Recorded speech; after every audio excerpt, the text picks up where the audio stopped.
Hello tout le monde!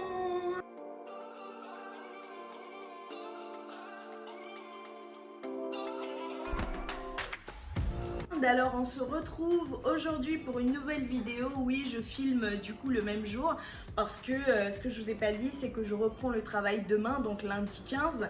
Donc là j'essaie de vraiment prévoir quelques vidéos en avance parce que c'est la reprise du travail. J'ai essayé de m'organiser pour ne pas être surprise. Donc voilà, j'essaie d'avoir des vidéos en avance pour ne pas me retrouver à court de vidéos. Aujourd'hui on se retrouve pour une petite vidéo sur ce que j'aurais aimé savoir à la maternité. Donc quand on m'a gardée, tout ça, et qu'on m'a dit c'est bon, vous allez avoir votre bébé, vous restez. Donc il y a plein de petites choses que vous allez certainement apprendre si vous accouchez bientôt, ce genre de choses. Donc restez là, on commence le début de la vidéo tout de suite. Donc première chose à savoir, c'est que logiquement vous avez droit à une chambre individuelle si évidemment votre mutuelle ne vous le permet pas. Donc vous avez tout à fait le droit de demander une chambre individuelle sous prétexte que voilà, c'est par rapport à la crise sanitaire et tout. Et par contre, assurez-vous bien, parce que tous les hôpitaux sont différents. Si vous accouchez dans un CHU, si vous accouchez dans une clinique privée, ce genre de choses, c'est vraiment des règles tout à fait différentes. Mais en période de Covid, normalement, vous avez droit à une chambre individuelle sans que forcément ça vous coûte plus cher, ce genre de truc-là. Donc renseignez-vous par rapport à ça et surtout, notez-le dans votre projet de naissance si vous avez besoin d'être rassuré par rapport à ça. Chose que j'aurais aimé savoir aussi, après voilà, comme je vous l'ai dit dans la précédente vidéo, moi j'ai accouché à Rouen, donc je sais pas du tout comment ça se passe dans d'autres villes et tout, mais normalement en période de Covid, le papa n'a pas le droit de rester dormir. Logiquement il peut rester vraiment très tard. Mais il n'a pas le droit de dormir, donc les premières nuits vous allez les passer seul avec votre bébé, donc voilà, chose à savoir qui est aussi intéressante. Alors le plus important, du moins pour moi, dans le top de tout ce qui est important, le number one, en tout cas ce qui m'a le plus affecté, c'est la montée de lait. On vous dit, parce que vous êtes entouré de sages-femmes, de professionnels et tout ça, qui vous disent que voilà, la montée de lait devrait se faire dans les 48 à 72 heures, quelque chose comme ça. Il faut faire beaucoup de peau à peau, il faut vraiment laisser le bébé vraiment téter énormément, il faut le faire téter, parce qu'il faut savoir que moi j'avais un projet d'allaitement uniquement pendant les 3 premiers mois, ce qui n'a pas pu se faire. Je vous raconterai ça une prochaine fois. Mais voilà, on peut faire une montée de lait tardive. Voilà, moi par exemple, ça a mis une semaine à arriver. Donc pendant 3 jours, mon fils ne mangeait pas. Et à aucun moment qui que ce soit m'a proposé un biberon, ce genre de truc là, non. Même si franchement moi je vous le dis parce que je l'ai vécu, et après ça m'a fait vraiment beaucoup de peine parce que mon fils perdait du poids, c'est normal hein, les premiers jours de perdre du poids, mais déjà c'était un tout petit bébé 2,7 kg. Il est arrivé à un moment à 2,450 kg, 2,5 kg. C'était pas possible en fait, et à aucun moment on m'a proposé un biberon, tout ça, pendant que c'est primordial je pense de quand même proposer un biberon et tout. Moi je ne savais même pas que je pouvais demander le biberon, donc vraiment même si vous avez un projet d'allaitement sur 1, 2, 3, 12 mois uniquement l'allaitement, peu importe le nombre de temps que vous voulez, demandez toujours un biberon. Et après le bébé, voilà, si vous voulez vous le faites téter, d'accord, et ensuite vous demandez un biberon. Vous le faites téter, vous demandez un biberon, automatiquement faites-le, parce que si vous partez sur un projet d'allaitement uniquement et pas un allaitement mixte, ils ne vous le proposeront pas automatiquement en fait. Et il faut faire attention par rapport à ça. Du coup, la suite reste un petit peu liée à ce que je viens de vous dire, c'est par rapport au tire-lait. Ils ont des tire-lait sur place, donc si jamais parce que forcément quand le bébé tète, on ne sait pas quelle quantité il ingère. Donc c'est toujours mieux de au moins 1 à 2 fois par jour demander un tire-lait. Comme ça, vous pompez, je sais pas si c'est la meilleure façon de le dire, mais en gros, il faut extraire votre propre lait et voir les quantités qui sont capables de sortir et à quel moment il y en a plus, à quel moment il y en a moins, tout ça. Et ça va vous permettre aussi de vous rassurer sur ce que votre enfant mange, parce que moi, je me suis rendu compte au bout du quatrième jour que le bébé, il buvait du vent, quoi, parce que j'avais zéro lait, j'avais rien du tout. Donc, par rapport à ça, vraiment demandez un tire-lait pour vous-même voir les doses que vous êtes capable de produire ou non pour le moment. Chose à savoir aussi vraiment sur l'allaitement, même avec les meilleures intentions du monde, votre bébé il peut refuser de téter tout de suite. En fait, il peut vraiment refuser le sein. C'est des choses qui arrivent. Le mien, voilà, il a tété pendant 2 mois de lui-même. Bon, on a eu aussi un très mauvais départ, comme je vous l'ai expliqué précédemment. Il a tété pendant 2 mois et après 2 mois, il n'en voulait plus du tout parce que pour pouvoir téter, il faut faire des efforts. C'est très très physique pour les bébés parce que ça sollicite vraiment beaucoup de muscles au niveau de la bouche. Donc voilà, lui il n'avait plus du tout envie de fournir ces efforts-là, sachant que à côté on avait des biberons naissance, donc tu mets comme ça coule tout seul, il n'y a même pas besoin de faire le moindre effort. Donc par rapport à ça, voilà, il faut pas, le bébé il peut refuser le sein très très rapidement comme un peu plus tardivement, et ça n'a rien à voir avec vous et tout. Après, si vous savez que vous avez les bonnes positions, parce que aussi à la maternité vous avez la possibilité de vous faire former par les sages-femmes et les infirmières par rapport aux positions, parce qu'il y en a différentes dans lesquelles vous vous sentez à l'aise et dans lesquelles le bébé se sent à l'aise aussi. Donc voilà, il faut pas penser que c'est de votre faute si le bébé veut plus le sein ou qu'il ne veut même pas en entendre parler. Ça n'a rien à voir. Chaque bébé est différent, comme il y a des bébés aussi qui refusent de prendre certains biberons, ce genre de trucs-là. Vraiment, chaque enfant est différent. Et ce n'est pas de votre faute, c'est pas parce que vous faites mal, en tout cas. Par rapport à la montée de lait, je vais essayer de vous trouver des photos du thé que j'ai pris. J'ai pris un thé et une petite solution en sachet pour solliciter un peu la montée de lait.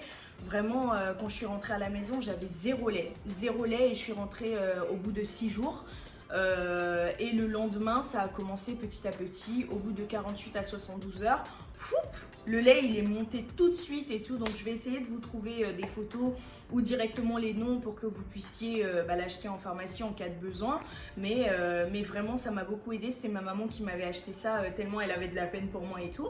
Mais en gros ce sont vraiment des trucs qui m'ont aidé et c'est vraiment pas mal pour pouvoir faire une montée de lait efficace, c'est rapide. Donc par rapport à l'allaitement, il y a beaucoup de gens qui disent que voilà, ça fait mal, c'est horrible et tout et tout. Ce n'est pas complètement faux. Oui, ça fait mal, mais je vais vous expliquer pourquoi. Parce que en fait, le fait de téter, déjà moi ça m'est arrivé, les douleurs sont arrivées au bout du 2e, 3e jour. Voilà, parce que le bébé il reste vraiment accroché à soi le 2e, 3e jour, il est vraiment accroché et tout. Et voilà, le fait de téter en fait, pour que le lait sorte, il faut créer quand même le chemin de sortie qui n'existe pas à la base. Donc pour pouvoir créer ce chemin de sortie là, il y a un peu de peau. En fait, je ne sais pas si vous avez remarqué, avant l'accouchement et tout ça, avant que le bébé il tète, le bout des seins devient très foncé. C'est par rapport aux hormones aussi de grossesse. Donc ça devient super foncé et ce foncé là au bout des tétons va partir en fait. La peau va s'enlever un petit peu au moment du passage du lait.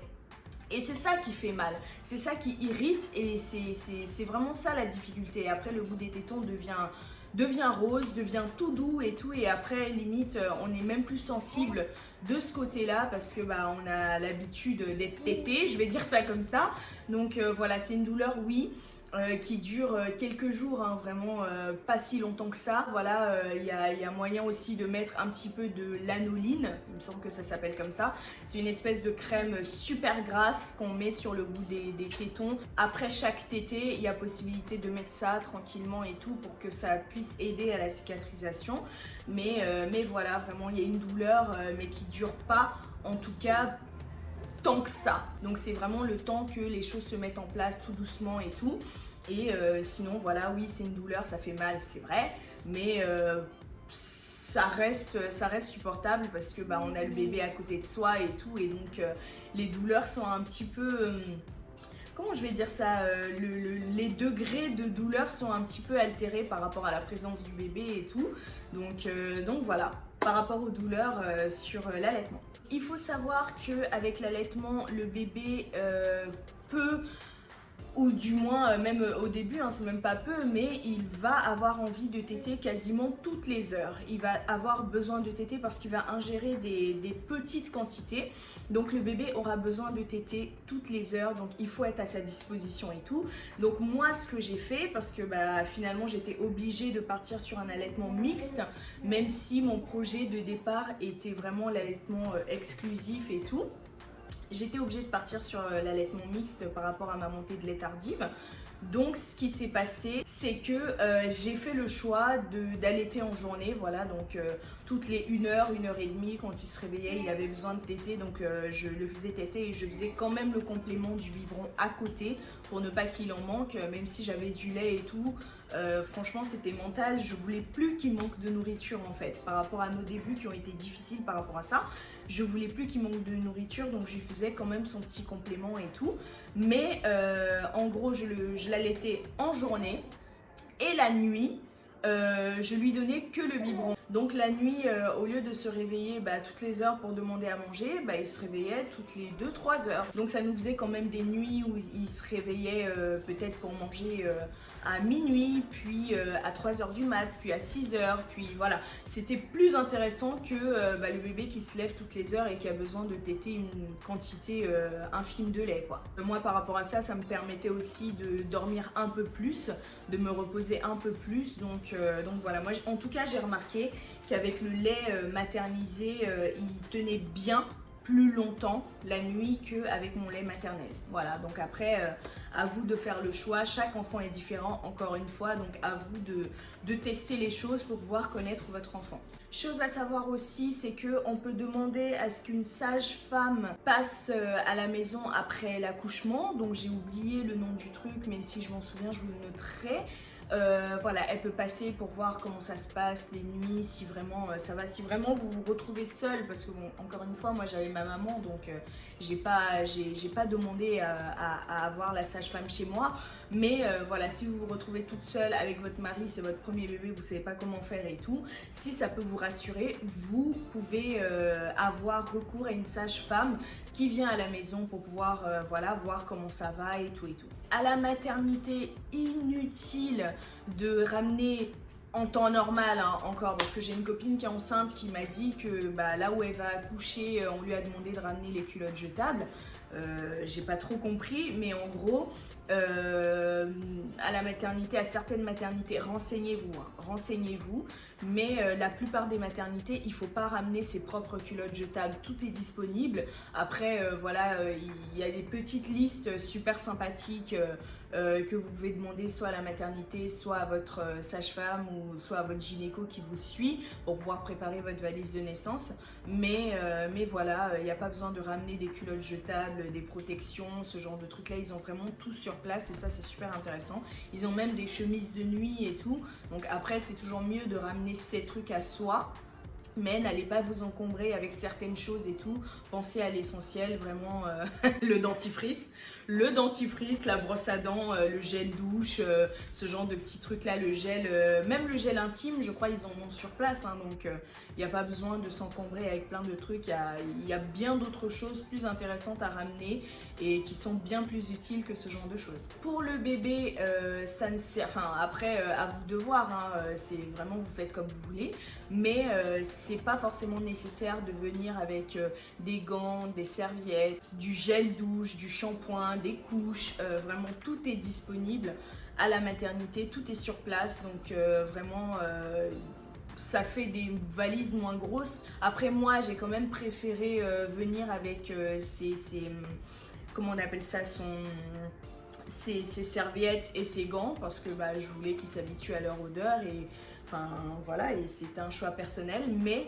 en tout cas si par exemple il arrive que vous accouchez un peu plus tôt que prévu et que vous n'avez pas eu le temps d'acheter tout ce qui est gel douche, shampoing, gants, couches, ce genre de trucs là, vraiment pas de panique, ils ont le nécessaire sur place, donc voilà. Et le conseil vraiment que je donnerais aux femmes qui accouchent bientôt, et si jamais vraiment souvenez-vous de ça, parce que le fait de ne pas savoir ça, moi, ça m'a vraiment... En gros, on va arrêter de tourner autour du pot. Si jamais, lors de votre accouchement, il y a ne serait-ce qu'une déchirure, même minime, qui a été mise, on vous dit, oui, il n'y a eu que 2-3 points, il n'y a eu qu'un seul point, il y a eu que... Non. Dès que vous arrivez dans la chambre, après, vous savez... Après l'accouchement, on vous met dans une chambre à la maternité et tout pour rester avec votre bébé. Dès que vous arrivez là, dites à l'infirmière, je veux des cachets contre la douleur. Dites-lui automatiquement parce qu'ils ne vont pas vous les donner. Moi, je suis arrivée, j'ai eu une déchirure vraiment assez importante. Donc j'arrive, j'étais encore sous l'effet de la péridurale, hein, donc pour moi tout allait bien, j'étais ok et tout. Mon bébé il était là, il était trop mignon, il dormait tout mignon, vraiment j'étais trop dans les fleurs. Mon mari il est parti de la chambre de maternité, comme je vous l'ai dit, il ne pouvait pas rester. Dès qu'il est parti, vague de douleur, vraiment, c'était une douleur. Je peux même pas vous dire, j'étais en train de hurler et il y a même une sage-femme qui m'a dit oh bah dis donc on a même cru qu'il y en avait un deuxième qui arrivait et tout. J'étais là, je la regardais mais en mode enfin vous pouviez pas me proposer les cachets là contre la douleur, demandez directement parce que si vous ne demandez pas on ne vous les donnera pas. Pareil pour le biberon de lait, inutile hein, de venir avec votre biberon et votre lait à la maternité, tout est fourni sur place donc ne venez pas avec le lait et tout, non.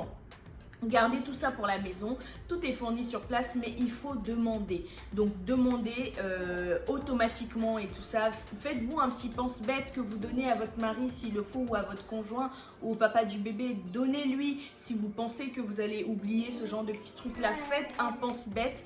Sur le champ, lui, il se souviendra des choses à dire pendant que vous serez en train de souffrir, quoi. Donc voilà, c'est super important. Demandez. Donc voilà, en ce qui concerne les choses à savoir en étant à la maternité et par rapport à l'allaitement, on en a terminé, je pense. Après, voilà, c'est vraiment des idées en gros du peu de choses qui sont revenues là dans ma petite mémoire. Mais voilà, il y a plein de trucs, il y a plein d'autres trucs hein, de toute façon à dire. Mais en gros, c'était ça le plus important à partager pour moi. Et en tout cas, j'espère que la vidéo vous aura plu. On se retrouve donc très bientôt pour une nouvelle vidéo qui, cette fois-ci, sera sur le retour à la maison. Donc les choses à savoir à la maison, des petits conseils et tout ça. Je vous souhaite de passer une excellente journée ou une excellente soirée, quelle que soit l'heure où vous regardez la vidéo. En tout cas, on se retrouve très bientôt pour la suite. Ciao!